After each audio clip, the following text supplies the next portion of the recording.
Romans 8. They're doing the same thing. They want to be all dressed up in the big coats. Hello?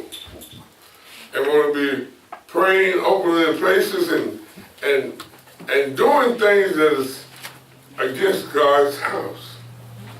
Money changes and all that kind of stuff. Don't realize that all the help comes from the God that we serve. I look at the cathedral that burned up in Paris. Yes. They forgot that Jesus says, I will tear it down, but I will build it up 3 days later. Yeah. See, we got to realize it's not the building. Yes. It is the spirit that's in us. Yes. Because we make up the church. But the people are rioting now. Why? Because the church got billions of dollars.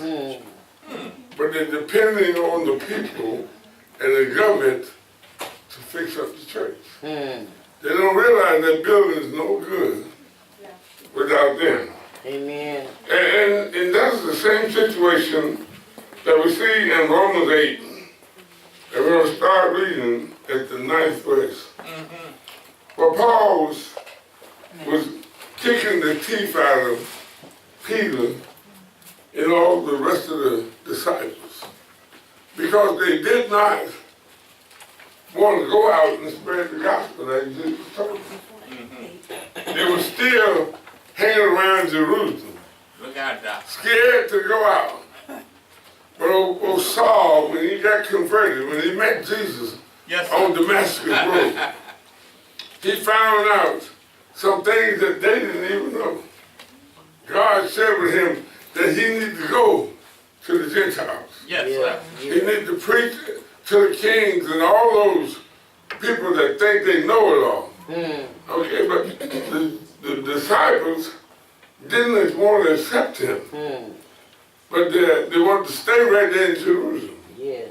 But Paul bust into the sanctuary, the synagogue, and preached the word of God. Yes, indeed. Preached against what the Sanhedrin and all the priests and all that didn't want to hear. And they wanted to try to kill him. But Barnabas got him out of Jerusalem. Yes, sir.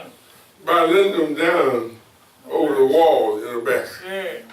See, when you do what God wants you to do, He will make a way out of no way. Amen. See, if you look back at Acts 9, God told Ananias that he was the one chosen, Saul I'm talking about, was chosen by God. Yes, sir. To take the word to the Gentiles. Yes. And the Gentiles are those that what? Don't know Him. Yes. But today we're looking at Romans 8 Yes. and verse 9. Yes. But ye are not, we please stand.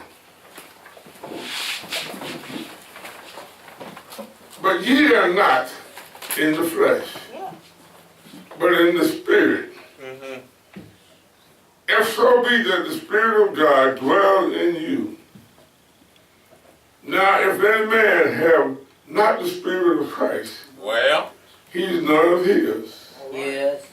And if Christ be in you, the body is dead because of sin. But the Spirit is life because of righteousness. Yes, Lord. But the Spirit of Him that raised up Jesus from the dead dwell in you. He that raised up Christ from the dead shall also quicken your mortal bodies by the Spirit that dwells in you. Therefore, brethren, we're not debtors not to the flesh, to live after the flesh. For if we live after the flesh, ye shall die. But if ye through the Spirit do modify the deeds of the body, ye shall live. Amen. For as many are led by the Spirit of God, they are the sons of God. yeah. You may take your seat.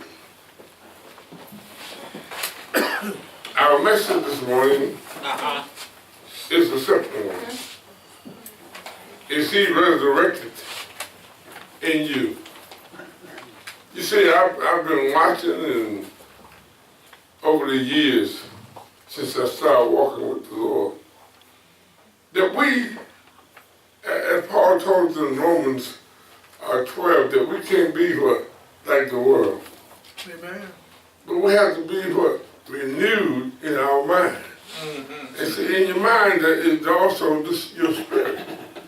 You have to be renewed. You can't continue to do the same old thing that the world is doing. Yes, Lord. I went by Walmart yesterday and saw people running around with all Easter baskets, buying them for their kids. Don't you all know they're going to be very confusing to children Amen. as they're coming up? Because if you look at in the Bible, Easter is only spoken of one time in the Bible. The word Easter, that was a pagan Yes, sir. holiday. Okay. But if you look at it, it was a holiday that coincided with the unleavened bread, with the feast. And Jesus was at the feast when they took him. And when he rose, that day was the unleavened, that day was on Easter.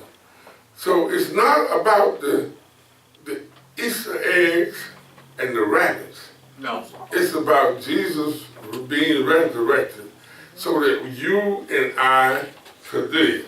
Amen? Amen. You know, in Ephesians 2 and verse 10, the Bible tells us that we are his what? Workmanship. But you can't do the work of the Lord if you don't have a personal relationship. You have no guidance. You see, Jesus says, we are not his servants, we are his what? Friends. And when you're a friend of his, he will show you everything that you need to do. Amen? Amen. Amen. We forget that John 2 and 12, Jesus encountered belief and unbelief, dealing with his disciples. And you remember a story, one of the stories there where this man came to the disciples with his son for them to heal him. And the disciples couldn't heal him. And he went to Jesus and told him, your disciples couldn't heal him. But you just think back, read back a little bit, and those disciples just had come off the trail and had been tossing out demons and doing everything. We have a tendency to do good. But then because of the lack of faith, we lose out. And we have to keep the faith, and by keeping the faith, we have the Spirit of God.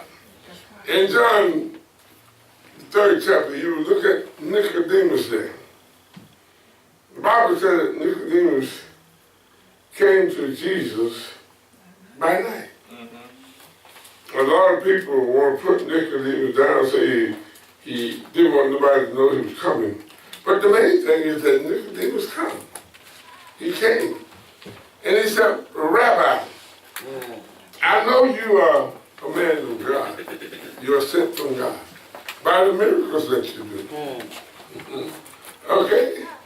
And Jesus said to him, well, yeah? Well, why call me Rabbi? And he went on to say, now, you must be what? Born again. Born again? Nicodemus said, how can I be born again? Can a man go back in his mother's womb and be born again? Flesh is flesh, and spirit is spirit. We must be born again with what? The Spirit of Jesus Christ. You got to have the Spirit within you to do the will of the Lord. And we must born again. In John 3:16,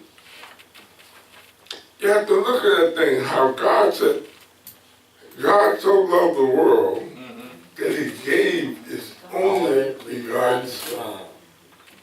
That whosoever believeth means that you have the Spirit of Christ in you. Believeth in him shall not what? Perish. Don't mean that you're not going to have troubles. Yeah, yeah. But you won't perish. You're going to go through some things. Yeah. Those disciples, the only thing got them out of Jerusalem, they had to go through a lot of trouble. Yeah. Some of them were getting killed. A whole lot of the members of the church, the Roman soldiers were killing them because they was running back and forth and teaching the word. A lot of them were locked up. But see, we got to be persistent. When we fill with the Holy Ghost, God will make a way out of no way for each of us. Yeah. He said, God so loved the world that he gave his only begotten Son, that whosoever believes on him shall not perish, but have everlasting life. We got to teach people everlasting life starts right here on earth. Amen. Yes, sir. Amen? Amen. What you do on this earth determines where you're going to go.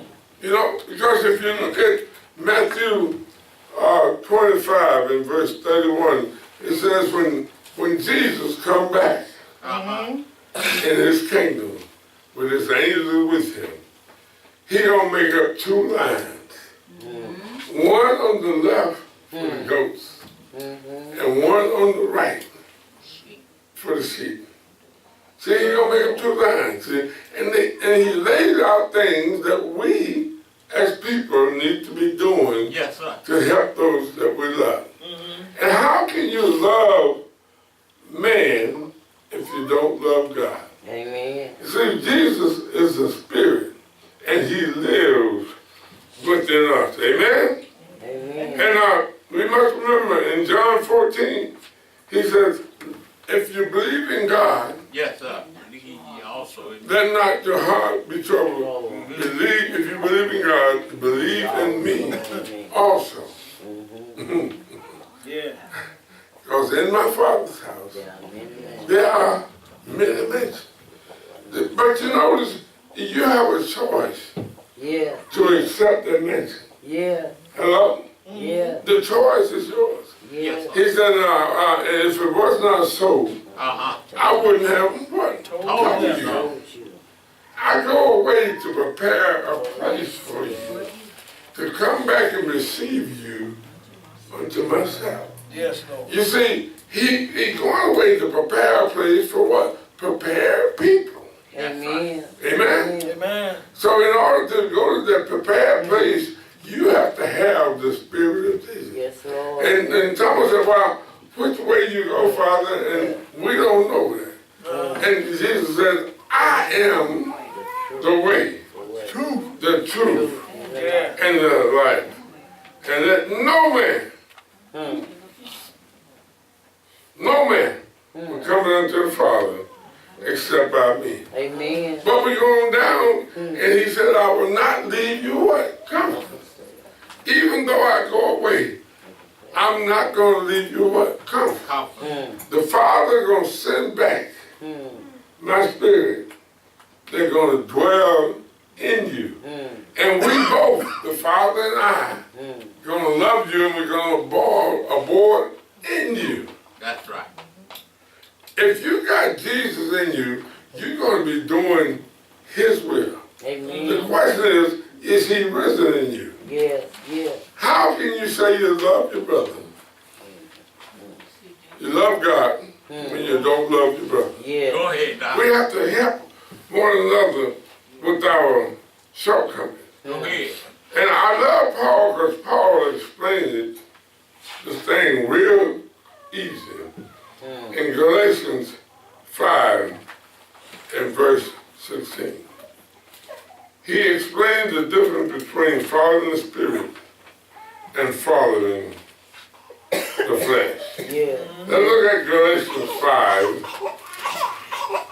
in verse 16.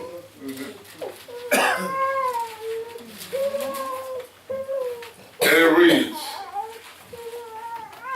"This I say then, walk in the Spirit, and ye shall not fulfill the lust of the flesh." Now, what I mean, when you got the Spirit of Jesus, you have already cleaned off all the old things that you once had in you. You know, if you're still drinking, cursing, lying, doing all those things, you're not walking after the Spirit. He said, "For the flesh lusts against the Spirit, and the Spirit against the flesh, and these are contrary the one to another, so that you cannot do the things that ye would."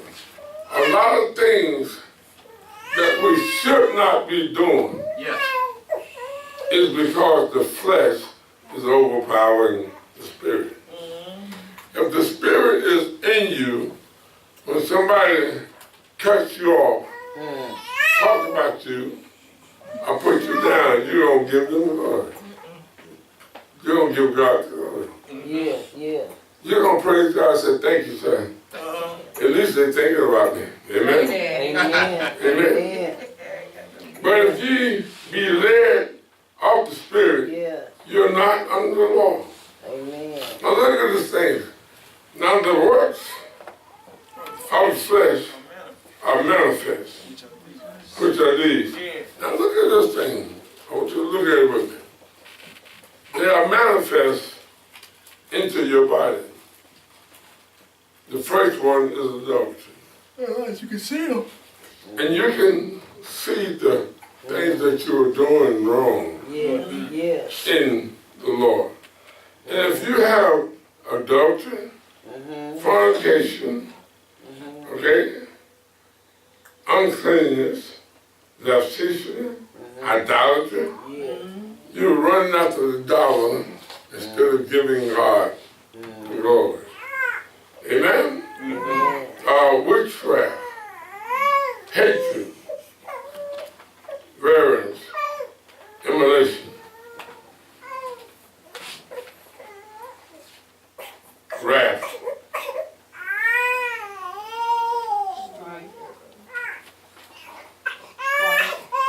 strife, afflictions, sedition, hearsays, envy, murders, drunkenness, railing, and such like of which I tell you before, as I have told also you in time past. They which take it easy. They which do such things which do these things shall not Y'all bear with inherit it. shall not enter the kingdom into the kingdom of God. Yes.